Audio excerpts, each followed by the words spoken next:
Counting centres पर तो खास इंतजाम है, लेकिन टीवी9 भारतवर्ष के स्टूडियो में भी खास इंतजाम इसलिए किए जा चुके हैं कि चुनाव के परिणाम के बाद एक्सपर्ट्स के साथ होगी इस पर पूरे एनालिसिस विश्लेषण के लिए गुजरात से ये 4 खास मेहमान इस वक्त हमें ज्वाइन कर चुके हैं। एक एक जानकारी, एक एक बारीकी से गुजरात में जनता क्या सोचती है, कैसे नब्ज टटोलती है और किसकी अब साख दाव पर लगी हुई है, इस बारे में चर्चा जरूर करेंगे। और साथ ही एक्सपर्ट्स हमारे साथ है, पॉलिटिकल एनालिसिस हमारे साथ है। और पंकज जी, सबसे महत्वपूर्ण बात, हमने चर्चा की शुरुआत की, गुजरात चुनाव त्रिकोणीय मुकाबला, आम आदमी फैक्टर कितना बड़ा?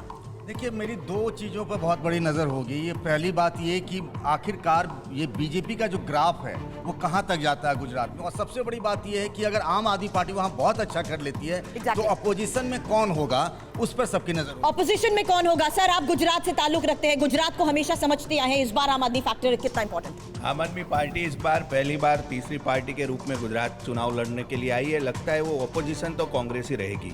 आम आदमी पार्टी कितना फ्रैक्चर करती है, कितना वोट शेयर लेती है और कितनी सीटें लेती है, वो बहुत अहम हो जाएगा। इस विपक्ष में अहम भूमिका निभाती नजर आ रही है आपको? 1990 के बाद पहली बार चुनाव हो रहा है। अशोक जी, बीजेपी, कांग्रेस और आम आदमी पार्टी में जोरदार मुकाबला हुआ है इस बार।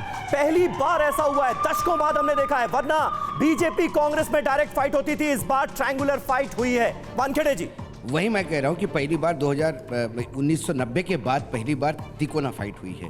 और इस तिकोना 2090 में जब तिकोना फाइट हुई तो बीजेपी को बहुत फायदा हुआ था और बीजेपी ही सत्ता में आ गई थी कांग्रेस को छोड़ के। लेकिन उसके बाद सेंध लगा पाएगी इस बार आम आदमी पार्टी कितनी सेंध लगा, मैं बिल्कुल गुजरात के जो हमारे नरेश जी है मैं उनके साथ हूँ, क्योंकि अभी कुछ भी कहना मुश्किल है। कुछ भी कहना मुश्किल है। मैं आपके पास जल्द वापस आती हूँ जयेश सर। कुछ भी कहना मुश्किल है, लेकिन क्या सेंध लगाने में आम आदमी पार्टी कामयाब होगी?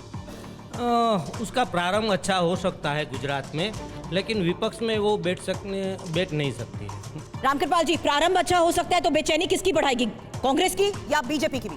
देखिए, मेरा तो ये कहना है कि जिस तरह से कल जो रिजल्ट आए हैं, गुजरात चुनाव एक संकेत देगा कि आप पार्टी राष्ट्रीय पार्टी बन के रह जाती है या राष्ट्रीय विकल्प की तरफ भी कोई मैसेज जाता है।